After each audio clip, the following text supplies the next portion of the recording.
सरकार सभी जिलों में नो प्रॉफिट नो लॉस पर आलू प्याज और टमाटर बेचने का कार्यक्रम बना रही है। इसको लेकर के हैफेड के एमडी आर.के. तोमर से खास बातचीत की है हमारे संवाददाता विजय मिश्रा ने। उत्तर प्रदेश सरकार ने लगातार बढ़ते प्याज, टमाटर और आलू की बढ़ती कीमतों को ध्यान में रखते हुए अब प्रत्येक जिलों में सस्ते आलू, प्याज और टमाटर बेचने का पूरा कार्यक्रम बनाया है। इस समय हमारे साथ एमडी हैफेड हैं डॉक्टर आर.के. तोमर साहब। इनसे हम बातचीत करते हैं क्योंकि यहाँ पर एक आलू प्याज की यहाँ पर दुकान शॉप भी है जो कि सस्ते शॉप यहाँ पर लगाई गई है। सर, किस तरह का पूरा कार्यक्रम जो है वो रखा जा रहा है और ये माना जा रहा है कि करीब 4 इकाइयों को इसके लिए नामित किया गया है?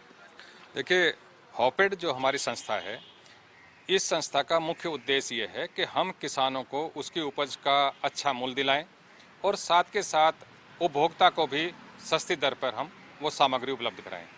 इसी उद्देश्य के साथ रखते हुए जिससे कम बिचौलिए हों, हम सीधा किसान से करके और इसको उपलब्ध करा रहे हैं सीधे उपभोक्ता को।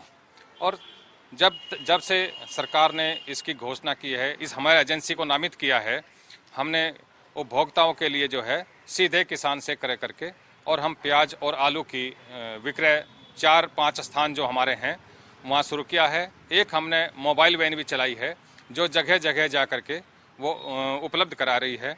इसके साथ राजकीय उद्यान हमारा आलमबाग है, राजकीय उद्यान अलीगंज है, यहाँ सपरू मार्ग पर है। इसी तरह से जो वैन हमारी घूम रही है वो जगह जगह हर कॉलोनी में घूम रही है और वो उपलब्ध करा रही है। सर, आज किस तरह की चीजें, जैसे मैं देख रहा हूँ यहाँ पर प्याज जो है वो रखी गई है, आलू के पैकेट्स जो हैं वो रखे गए हैं, तो किन किन रेटों में ये आज उपलब्ध हो रहे हैं लोगों को और किस किस तरह की सर यहाँ पर कीमतों के साथ में यहाँ पर चीजें जो है वो दी जा रही हैं? सर, ये कितने कितने के पैकेट्स आपने बनाए? पैकेट जो बनाए हैं ये 100 रुपए का एक पैकेट बनाया है जिससे कि लेने में आसानी हो, या 2 किलो का पैकेट है। जैसे जैसे हमारे पास मांग आती है, ये हमारा जो है 60 रुपए किलो का प्याज है।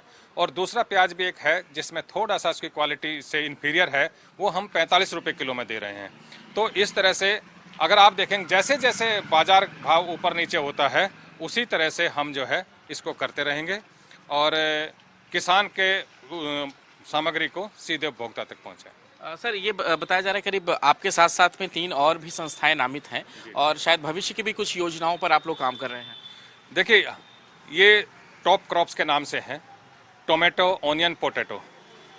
हैफेड का हमारा आगे जो विजन है वो इस तरह से है कि हम लखनऊ में कम से कम इनकी कुछ स्थायी तौर पे हम अपने सेल काउंटर बनाए रखें और इसको लगातार हम इसका कार्यक्रम चलाते रहें। कुछ सहयोगी संस्थाओं के साथ हमारी जो कोऑपरेटिव सोसाइटी हैं उनके माध्यम से हम पूरा शहर में इसको चलाते रहें। ये हमारा भविष्य की योजना है। धन्यवाद सर, आपने हमें समय दिया। तो बिल्कुल आप देख सकते हैं यहाँ पर आलू प्याज के जो हैं वो स्टॉल्स लगाए जा चुके हैं और सरकार की जो भविष्य की योजनाएं हैं उनको भी लेकर के सरकार जो है वो लगातार काम कर रही है। यानी सरकार का मानना है कि लगातार आलू, प्याज और टमाटर ही एक ऐसी चीजें नहीं है जिसको लेकर के हमेशा ही जो विपक्ष है वो प्रहार करता रहा है। तो उनको लेकर के सरकार ने जो है वो अपने अब करीब 4 समितियों को नामित किया है, जिसमें राज्य कर्मचारी कल्याण निगम है, हैफेड है, इसके अलावा पराग डेयरी है और साथ ही साथ में मंडी समिति को भी नामित किया गया है जो कि इस तरह के सस्ते प्याज, आलू जो है वो पूरे जिलों में इस तरह से टमाटरों को बेचेंगे। हालांकि ये भी हैफेड के जरिए से अभी जानकारी मिली कि भविष्य में अब अस्थायी दुकानें रहेंगी कि जिसके जरिए से कभी भी कोई रेट्स जो हैं इसके ना बढ़े। हम सब गौरव के साथ विजय मिश्रा, इंडिया न्यूज।